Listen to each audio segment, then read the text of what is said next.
Assalamualaikum warahmatullahi wabarakatuh. Salam sejahtera, salam budaya, rahayu, rahayu, rahayu. Berjumpa lagi dengan saya Mas Oo di channel Pusaka Jawa Official. Alhamdulillah wa syukurillah, segala puji bagi Allah yang telah memberikan segala nikmatnya. Nikmat yang paling besar bagi kita adalah nikmat iman dan Islam, serta nikmat diberikan kesehatan. Di antara nikmat-nikmat yang lain yang tidak bisa saya sebutkan secara dohir maupun batin. Salawat salam semoga selalu tercurah kepada junjungan Nabi besar kita Nabi Muhammad SAW beserta keluarganya, sahabatnya, serta pengikutnya ila yaumil akhir. Allahumma ja'alna minhum, semoga kita semua digolongkan umat Rasulullah SAW dan mendapatkan syafaat dari beliau kelak di akhirat nanti. Semoga Allah Subhanahu Wa Taala menjaga iman Islam kita, menjaga ketauhidan kita sampai nafas terakhir kita, sampai ajal menjemput kita, sampai kita mendapatkan gelar hamba-hamba yang husnul khotimah. Diawali dengan bismillah, diakhiri dengan alhamdulillah. Semoga sahabat Pusaka Jawa dimanapun Anda berada selalu dalam keadaan terbaik dalam lindungan Allah Subhanahu Wa Taala, dijauhkan dari segala macam mara bahaya baik dohir maupun batin, dijauhkan dari segala macam musibah baik musibah banjir, angin topan, longsor, gempa bumi, musibah sakit, musibah ekonomi, musibah gunung meletus, musibah kebakaran, ataupun musibah-musibah yang lain yang tidak bisa saya sebutkan. Sahabat Pusaka Jawa dimanapun Anda berada, tidak cuma sahabat Pusaka Jawa, teman-teman handai tolan sahabat Pusaka Jawa pun saya doakan hal yang sedemikian rupa. Alhamdulillah wa syukurillah.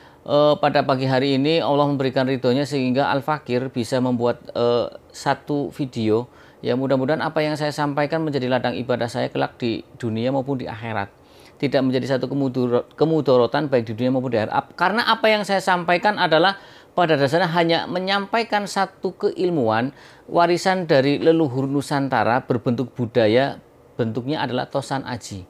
Jadi yang namanya ilmu baik buruknya itu sebenarnya tergantung dari persepsi manusianya. Karena di tosan aji itu saya jelaskan sahabat Pusaka Jawa, tosan aji itu pecintanya ada 3 versi, 3 kriteria menurut versi PJO atau Pusaka Jawa Official. Pertama, pecinta tosan aji yang suka dengan nilai antikanya atau esotorinya. Dia suka dengan satu tosan aji ya, itu dari tangguh utuh sepuhnya. Tangguh artinya adalah tak sengguh, nek bahasa Jawa ini tak sengguh, tak kira-kira. Kira-kira itu diciptakan atau dibuat pada era zaman kerajaan apa? Karena setiap kerajaan mempunyai ciri khas masing-masing. Ketika sahabat Pusaka Jawa suka dengan antikanya, pasti sahabat Pusaka Jawa juga akan belajar tentang sejarah. Bahasa orang dulu, jangan sampai kacang lupa kulitnya. Jangan sampai kita lahir di dunia ini, di bumi Nusantara ini, tapi kita tidak tahu sejarah dari Nusantara, nenek moyang kita, tidak mau mengenal akan budaya Nusantara, budaya yang diciptakan oleh nenek moyang kita yang punya tingkat skill tinggi dari segi keilmuan baik dohir maupun batin. Kemudian utuh, ya, utuh adalah bilahnya cukup utuh, ya, karena orang main antik kan pasti kan mencari satu barang yang orisinil, yang limited edition. Makanya kadang kalau diantikan itu tidak ada harganya. Kalau Anda suka dengan barang tersebut, bisa Anda dapatkan gratis, dijual dengan tukar mobil bisa, ataupun dibeli dengan murah, ditukar dengan rumah banyak. Ya, itu punya nilai pleasure tersendiri, kesenangan atau kepuasan tersendiri.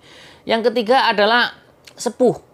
Pastinya ketika bicara antikan kita dibutuhkan keotentikan barang tersebut, nilai otentiknya adalah sepuh. Ya, itu yang pertama, pecinta tosan aji yang suka dengan esoterinya atau antikannya saja. Yang kedua, pecinta tosan aji yang suka dengan isoteri. Ya, artinya suka dengan dalaman supranatural, daya goibnya, powernya. Ya, karena begini sahabat Pusaka, tosan aji itu, tosan artinya adalah besi, aji adalah yang dimuliakan. Kenapa kok besi dimuliakan? Karena ketika menciptakan satu bilah pusaka atau tosan aji itu kan terdapat 3 unsur. Pertama unsur dari langit dan yang kedua unsur dari bumi. Kenapa bicara unsur dari langit? Pertama adalah batu meteor yang diciptakan, yang ditempa untuk dijadikan pamor. Itu bahannya dari batu meteor. Berarti dari langit. Ya, kemudian dari bumi ada biji besi dan baja. Ya, jadi keistimewaan dari tosan aji adalah perpaduan antara bahan dari langit dan juga bahan dari bumi. Makanya ini juga selain itu ketika dalam proses pembuatannya itu dibutuhkan satu daya linuih yang melakukan tirakat atau laku batin. Nek saiki mungkin nganggo wiridan dulu ya kan. Dengan puasa, kadang mereka melakukan satu ujlah itu pindah ke satu tempat agar mendapatkan satu ilham dari Tuhan Yang Maha Esa Allah Subhanahu Wa Taala, agar apa yang akan diciptakan itu bermanfaat. Karena Doa yang disematkan pada bilah pusaka tersebut itu sangat erat kaitannya dengan si pemesan awal kris tersebut atau tosan aji tersebut. Ketika si pemesan tosan aji tersebut minta untuk didoakan kerezekian, maka sang empu akan membuat satu bentuk pamor yang dengan gambaran atau pola bentuk kerezekian. Kemudian kalau sang pemesan awal kris tersebut adalah untuk bentuk kewibawaan atau untuk kepemimpinan, maka dibentuklah. Jadi ada satu jenis pamor, banyak jenis pamor yang melambangkan doa dari sang empu. Jadi ketika kita melihat satu pamor, kita bisa tahu, oh doa dari sang empu yang dulu disematkan adalah ini. Kayak contoh ya, sahabat Pusaka Jawa saya gambarkan. Sahabat Pusaka Jawa ketika hidup di Indonesia pasti kenal namanya merah putih. Ketika bertanya merah maknanya apa? Berani. Seperti itu. Kemudian putih, suci. Seperti itu. Lambang seperti itu. Jadi kalau kita melambangkan merah berarti berani, putih, suci, ungu, janda, kan seperti itu. Dulu ya, nggak tahu sekarang ungu, sekarang kan ada grup band. Nah, sahabat Pusaka Jawa dimanapun Anda berada, ya.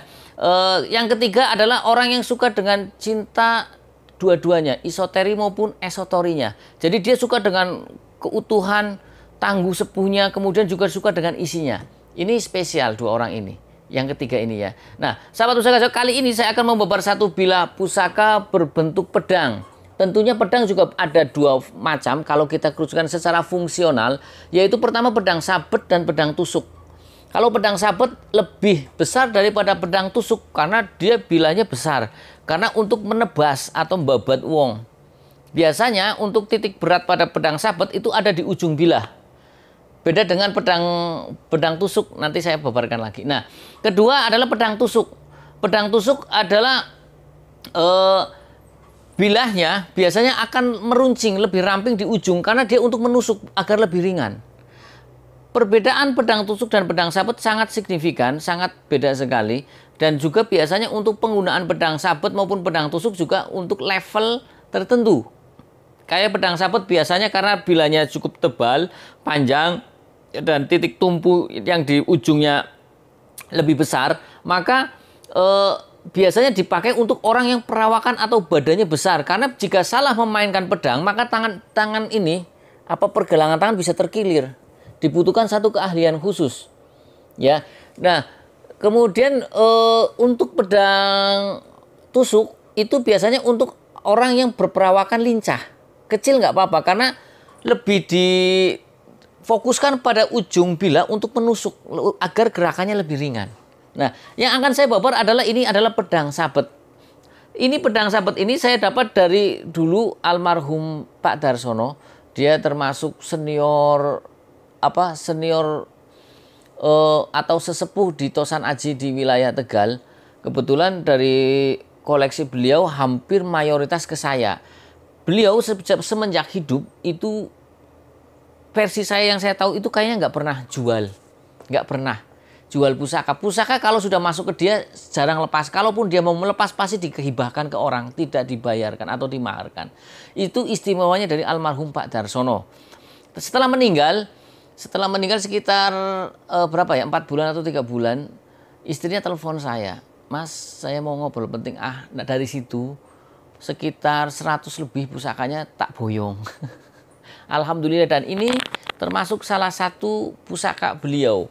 Karena ini juga pedang ini suka buat pameran di mal-mal. Setiap ada pameran pedang ini suka ikut. Karena mempunyai pamor yang sangat istimewa, pamor yang mempunyai nilai ekonomi yang tinggi. Pamor ini tergolong pamor rekan, pamor ini tergolong pamor pemilih, pamor ini juga tergolong pamor miring, juga pamor ini tergolong pamor yang sangat diidolakan banyak orang dan dicari-cari. Baik itu dalam bentuk pedang, baik itu dalam bentuk badik, baik itu dalam bentuk tombak ataupun keris. Ketika ada pamor ini, maka nilai ekonominya menjadi tinggi. Karena dari segi pembuatannya, ya, pamor ini tergolong pamor yang pelintiran juga. Sahabat Pusaka Jawa, jadi pamor ini tergolong pamor yang susah dibikin. Hanya empu-empu profesional saja. Sahabat Pusaka Jawa. Nah, sahabat Pusaka Jawa, kalau kita lihat dari warongkonya ini masih ori, sahabat Pusaka Jawa. Ya, cuman di sini ini ya wajar lah, namanya sudah lama ya. Ini warongkonya masih ori. Kemudian biasa ini kayu ya. Biasanya di sini juga tanduk ini kayu. Nah, ini adalah jenis pedang sabet. Tapi pedang sabet kan jenisnya banyak. Kalau kita ketahui untuk wilayah Jawa Barat kan banyak itu, golok itu namanya banyak. Nah, kalau kita ambil bilah pedangnya, bismillahirrahmanirrahim.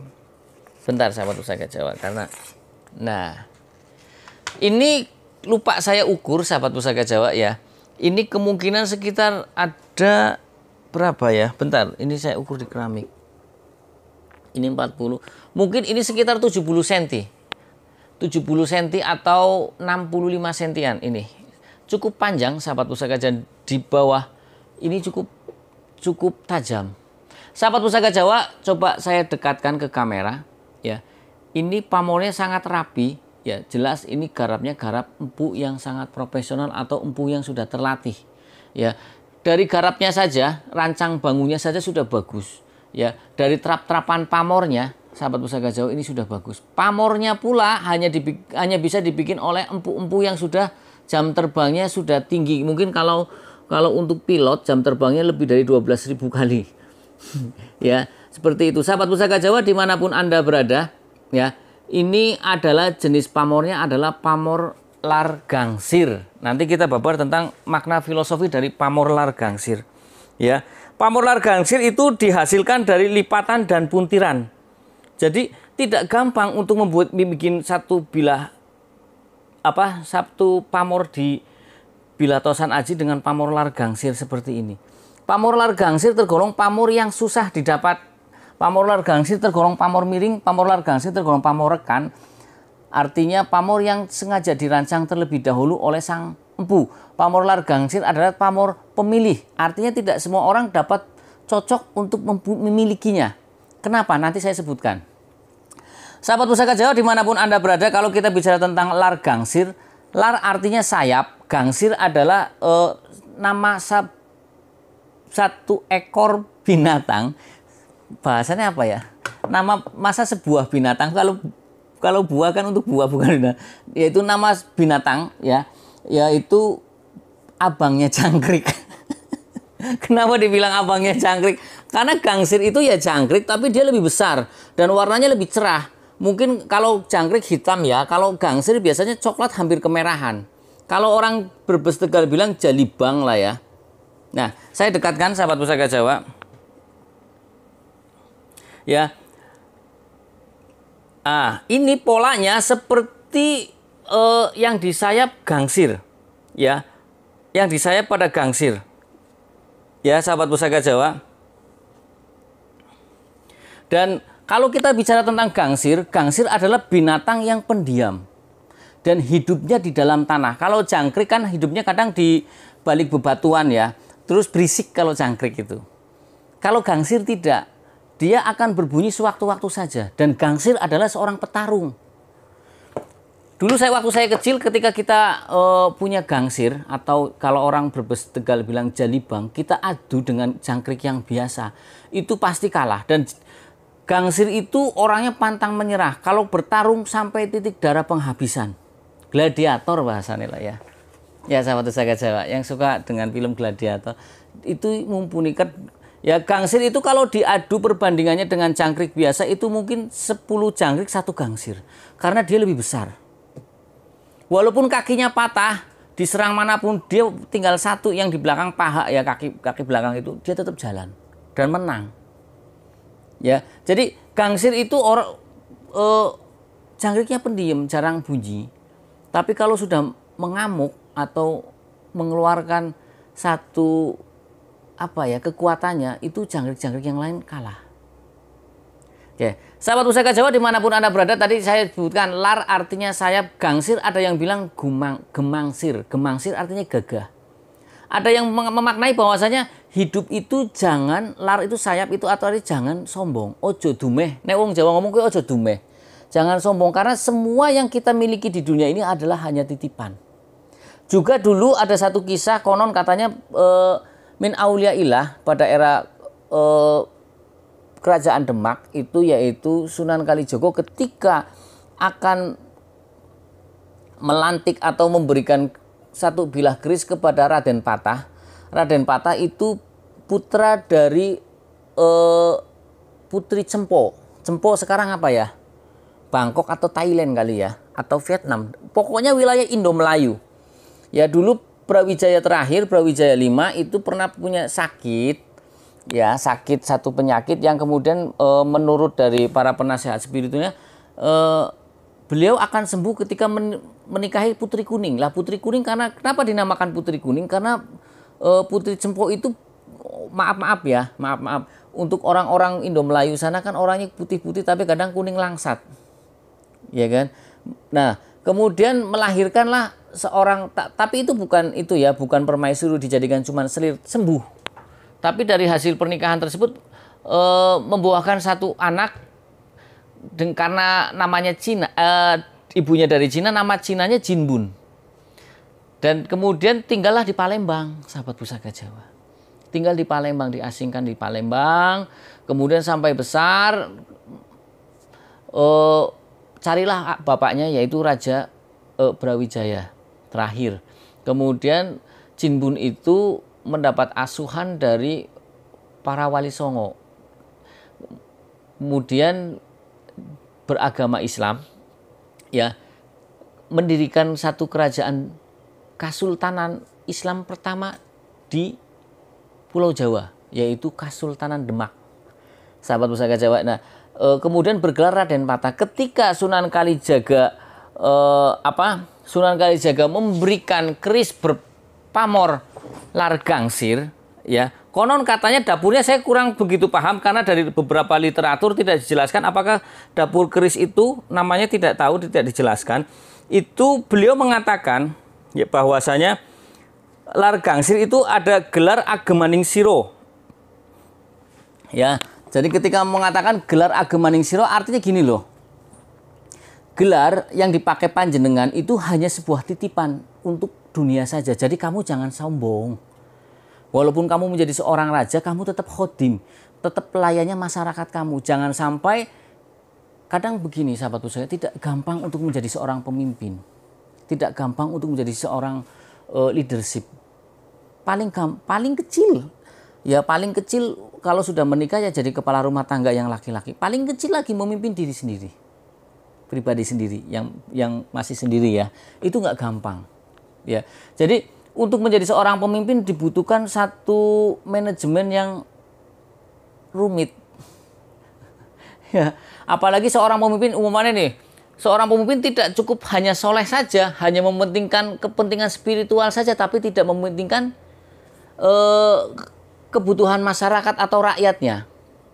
Ya, kenapa saya sampaikan seperti ini? Karena di Largangsir ini nanti erat kaitannya hubungannya dengan kepemimpinan, sahabat Pusaka Jawa. Ya, jadi Sunan Kalijaga mengatakan Largangsir itu adalah gelar Agemaning Siro. Ya, kamu mempunyai gelar sebagai dulu berarti sultan ya. Karena kerajaannya Islam jadi sultan. Ya, kerajaannya Islam dia bergelar sultan. Jadi yang masih gelar sultan kan untuk kesultanan itu di Cirebon. Jadi gampang kita, kalau dulu kan di Nusantara ada yang corak agamanya banyak. Dulu waktu Majapahit aja itu agamanya sudah seperti sekarang sahabat Pusaka Jawa. Kalau sahabat Pusaka Jawa ketahui, Majapahit itu sudah ada agama Islam, agama Hindu, agama Buddha, agama Kapitayan, animisme pun masih sudah ada. Jadi jangan salah, jangan sampai sahabat Pusaka Jawa berpikir zaman era Majapahit itu agamanya cuma Hindu Buddha saja. Sudah banyak seperti Indonesia pada saat sekarang, Bhinneka Tunggal Ika. Nah, singkat cerita sahabat Pusaka Jawa, ya tadi yang disampaikan bahwasanya Largangsir ada yang bilang gelar Agemaning Siro itu dari ceritanya Sunan Kalijaga ketika memberikan nasihat kepada Raden Patah. Nah, sebagian pecinta keris sahabat Pusaka Jawa, tuah atau angsar dari pamor Largangsir adalah satu untuk penundukan lawan, untuk kewibawaan, untuk kepemimpinan, ya banyak keempat untuk menangkal guna-guna, kelima untuk menghindarkan dari makhluk halus, keenam untuk agar memperlancar jalannya rezeki. Umpamanya kita sedang berusaha, ya berusaha kan kadang di tengah jalan ada hambatan, aralin, entah itu persaingan secara dohir, kalau orang jualan mungkin persaingan harga atau apalah ya kompetitornya, Kemudian ada yang persaingan yang mau tidak mau hidup di dunia ini ada dua alam, persaingan lewat tetangga sebelah. Nah, ini diharapkan tidak sampai berefek fatal. Jadi doa dari sang empu ketika membuat pamorlar gangsir itu ya doa-doa yang itu untuk kepemimpinan. Karena begini sahabat Pusaka Jawa, seorang pemimpin dibutuhkan protek atau perlindungan baik secara dohir maupun batin. Mau tidak mau hidup di dunia ini harus percaya. Ya, entah itu yang muslim maupun non muslim pasti mempercayai. Ya. Kalau bahasa Pusaka Jawa Official tetangga sebelah. Karena saya menghormati mereka jadi saya bahasanya tetangga sebelah, ya, seperti itu. Nah, jadi umumnya kalau di Islam nih ya, mungkin kalau versi Islam umumnya ketika bikin lar gangsir lah dibacakanlah Almat surat ya, itu entah itu Falak, Anas dengan dosis berapa kali, terus kemudian ditambahlah surat terakhir atau Balaqoja Akum, atau ditambah lagi dengan ayat kursi, atau ditambah lagi dengan surat terakhir Al-Baqarah, atau ditambah lagi dengan doa-doa Rasulullah sing a'udzu bikalimatil tammati min syarri ma khalaq, atau bismillahirrahmanirrahim. Doa-doa perlindungan dan juga ada doa-doa kerezekian yang disematkan di sini. Ya, mungkin seperti ya Hayyu ya Qayyum, ya Fatah ya Razak ya Ghani ya Mughni, seperti itu. Ya, kan banyak. Jadi ketika kita bicara makna filosofi dari sebuah tosan aji, itu kita bisa melihat dari lukisan yang ada pada bilahnya. Lukisan dalam bentuk pamor itu adalah doa dari sang empu. Kalau sahabat Pusaka Jawa suka ke kiai, kadang suka diberi rajahan kan. Kalau yang pernah belajar ilmu rajahan, kan ada satu kitabnya, saya pernah belajar sama Syekh Misbah, salah satu guru saya. Itu dikasih buku untuk cara merajah. Untuk ini begini, untuk ini. Yang sudah tahu, oh ini berarti ketika melihat rajahan ini, oh ini rajahannya berarti arahannya ke kerezekian, oh rajahannya. Dan ketika membuat rajahan harus dalam kondisi suci. Ketika nulis kentut pun batal. Ya, diulang lagi. Makanya orang membuat satu bilatosan aja saya yakin karena ada ritual tertentu. Gitu. Umumnya orang yang suka main tenaga dalam, ketika kita menarik energi alam semesta ke dalam tubuh kita, tarik, taruh di dada, kemudian dihembuskan, diturunkan di perut, kemudian di cakra dasar, di bawah perut, ataupun yang di mana, terserah kita mau disalurkan kemana. Kemudian ketika kita mau menyalurkan, kita bolong, ketika itu napasnya bolong, kita diulangi maning. Jangan sampai kita tahan napas, kita sampai bernapas. Karena akan beda ngepong hasilnya sahabat pusaka. Jadi gitu ya. Jadi pamorlar gangsir secara nilai ekonomi sangat tinggi sahabat pusaka Jawa, dan ini dulu saya juga memahari cukup lumayan tinggi.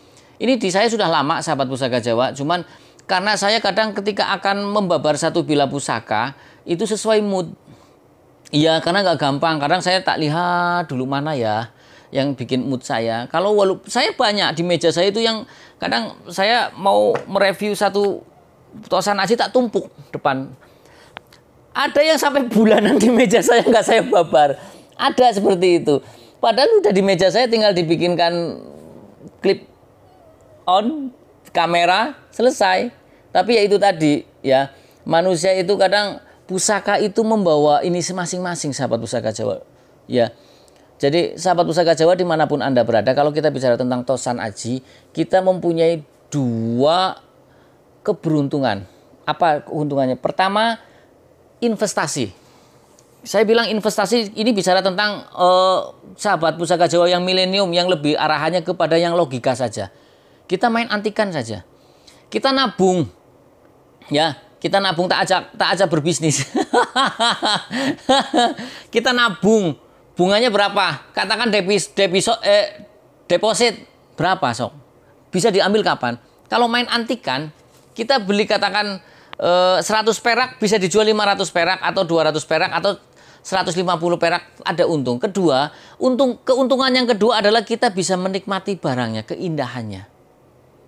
Ya kan, sahabat pusaka, kita bisa ikut pameran. Apalagi ketika kita mempunyai satu dapur pusaka yang cukup jarang dimiliki, itu nilai prestisnya. Sahabat pusaka suka lihat bahwasanya ada pusaka yang minta dimaharkan 1 miliar, 2 miliar. Teman saya tombak aja di pameran waktu di Cirebon ditanyain mintanya 2 miliar. Ya hak mereka, hak prerogatif mereka. Artinya dinilai diantikan tidak ada standarnya, tidak ada patokannya harganya. Kalau you suka cocok, silahkan. Tidak ada, jangan sampai, yang terjadi masalah adalah ketika barang itu sepuh, atau barang itu muda, dibilang sepuh itu ada nilai penipuan. Tapi kalau memang barang sepuh, kamu suka, harga tinggi, ternyata ada orang lain jual lebih murah, nggak ada penipuan. Karena ketika terjadinya satu transaksi itu adalah ada simbiosis mutualisme, saling menguntungkan. Sama halnya ketika kita berhubungan dengan seseorang, ya, lagi demen-demennya ya tidak ada yang dirugikan. Tapi nanti ketika berpisah, nanti ujung-ujungnya bilangnya kamu begini, tidak bisa seperti itu. Ya, artinya apapun yang kita kerjakan semuanya mempunyai nilai konsekuensi. Tapi kalau kita bermain di tosan aji, sahabat Pusaka Jawa, saya main tosan aji sudah sering saya sampaikan, saya main tosan aji dari tahun 98. Sekarang mungkin mau 23 apa 24 tahun saya nggak ngitung. Pokoknya dari tahun 98. Saya suka tosan aji dari ayah saya, ya, bapak saya, karena bapak saya dulu suka. Cuman di keluarga grup, di keluarga besar saya cuman saya. Ini bukan bicara sombong atau ini cuman tahadus binikmah, ya. Saya bicara menceritakan kenikmatan Allah Subhanahu wa taala yang diberikan kepada saya. Cuman kalau bapak saya dulu kan dia lebih paham tentang nilai esoterinya, isinya. Karena dulu bapak saya memang murni narik barang. Bukan narik barang. Kalau saya pinter narik barang lewat ATM. Kalau nggak ada ATM-nya nggak bisa narik barang saya. Kalau bapak saya enggak. Pergi malam cukup pegang tanahnya, dia dirasakan ada, dikerjakan.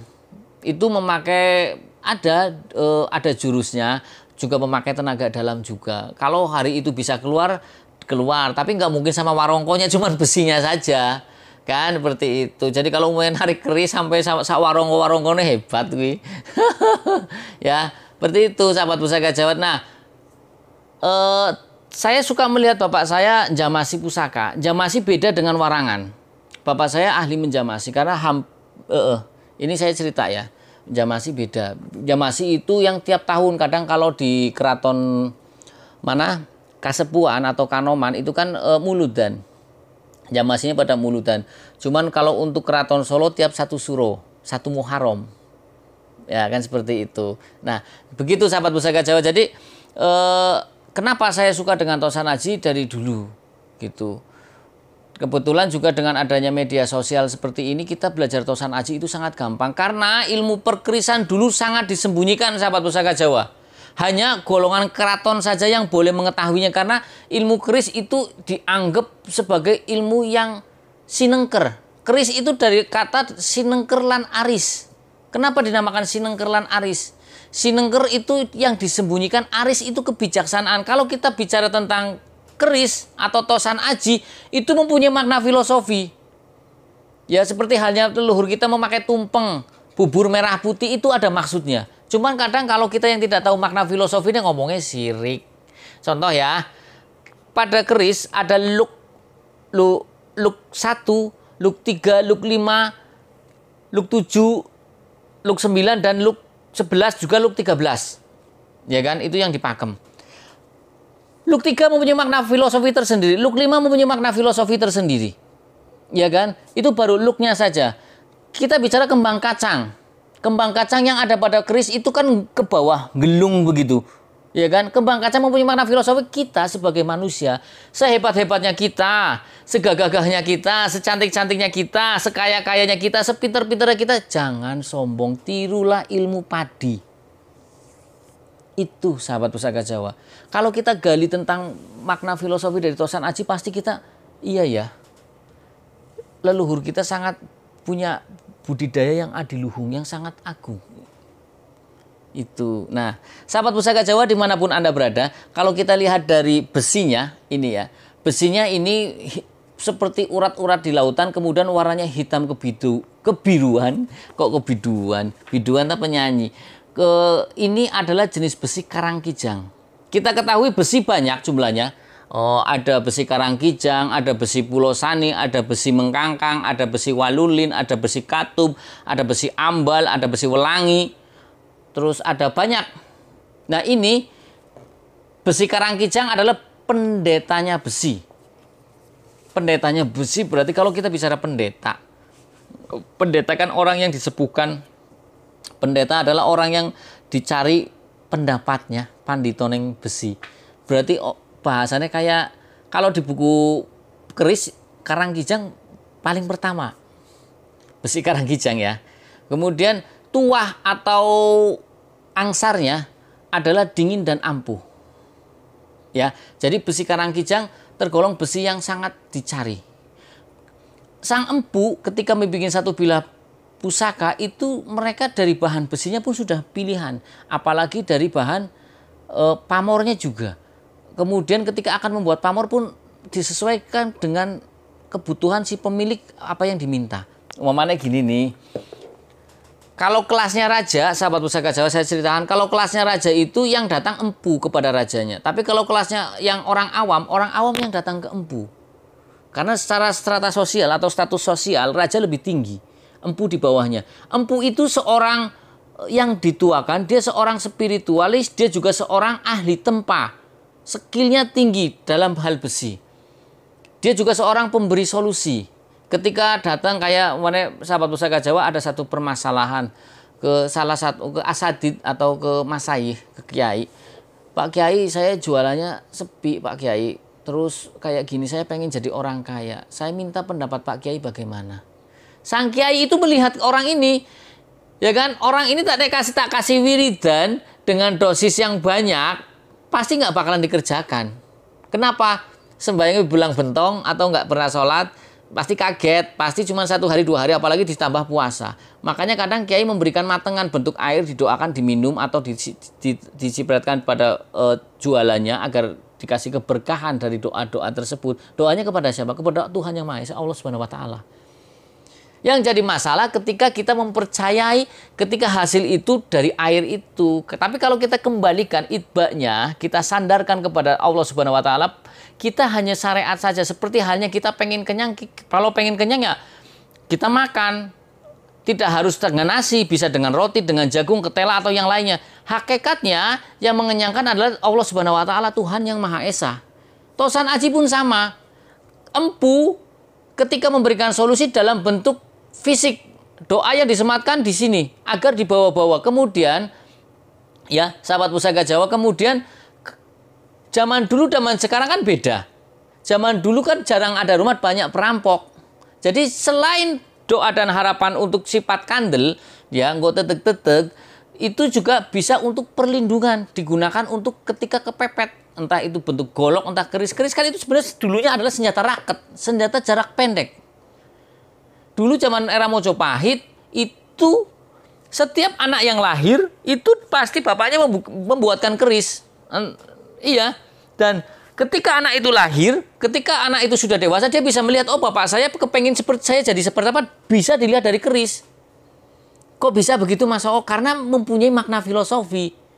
Ketika kerisnya sudah dibikin, dia sampai tua, sampai gede dewasa, dia bisa membaca, oh bapak saya ternyata pengennya jadi pedagang, pamornya pamor keris sekian, kerisnya keris yang looknya katakan look 3 agar hajat keduniawian maupun kerohanian tercapai. Terus diisi dengan pamor katakan pedaringan kebak atau wasfutah.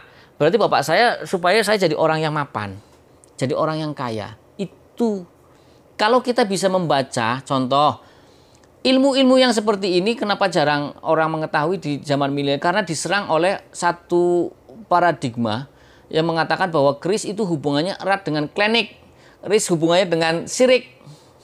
Padahal kita ketahui min aulia illah, para waline Gusti Allah zamane Wali Songo itu juga bikin keris. Paham ya sahabat pusaka Jawa? Jadi jangan sampai ada satu lagi pemahaman kalau umpamanya bahasanya wis mentok-mentoknya sahabat pusaka Jawa menganggap keris itu klinik atau syirik. Ya sahabat pusaka Jawa, masuklah ke level yang satu, pecinta tosan aji yang antikannya saja. Oke ya sahabat pusaka Jawa. Sahabat pusaka Jawa dimanapun Anda berada, kalau kita rangkum secara keseluruhan makna filosofi dari dapur pedang lameng ini ikutnya dapur lameng ya sahabat pusaka Jawa. Pedang lameng ini adalah besar harapan dari sang empu maupun sang pemesan awal keris ini agar orang itu menjadi seorang pemimpin yang disegani lawan maupun kawan. Juga dia dengan mudah untuk mendudukan, punya kewibawaan atau karisma yang tinggi. Kemudian dia mendapatkan perlindungan dari Tuhan Yang Maha Esa dari bentuk guna-guna maupun dari serangan makhluk halus. Juga di sini juga ada kerezekian. Jadi ini adalah ACDC. Kenapa nilai ekonominya mahal? Karena doa dan harapan dari Sang Empu di sini dikomplitkan. Juga secara pembuatannya pun susah. Juga ini besinya mempunyai dingin. Ada pusaka yang panas. Mas O bilang pusaka panas, ya ada. Anda belajar tenaga dalam dulu, ketika pegang satu barang bisa. Bahkan pusaka bisa mempengaruhi kamar. Kamar di AC panas. Saya paling sering kalau ada pusaka baru dapat AC-nya nyala nomor 16 paling mentok, panasnya orang ketulungan. Itu biasanya ada satu bentrokan energi begini. Secara ilmiah gampang weh, secara ilmiah saja. Di sini ini logam itu membawa satu unsur, ya, apalagi logam dari sana, bahasanya mungkin anggar lebih keren, berusia ada radioaktif lah ya. Ya kan, seperti itulah, ada unsur yang bikin ruangan berbeda. Contoh saja sahabat Pusaka Jawa, dulu di Mangga 2 itu di lantai ITC Mangga 2 di lantai 3 dulu ada foto aura. Itu dulu bayar 300.000. Ketika kita memakai cincin giok, itu aura kita, ini backgroundnya putih katakanlah ya, kita aura kita bisa beda, adem jadi hijau. Ganti lagi cincin yang lain, warnanya beda lagi. Itu bukan settingan, dulu sebelum ada Android sahabat Pusaka Jawa. Itu ada teknologi seperti itu. Dan besi pun bisa diukur kadarnya, baja pun bisa, ada.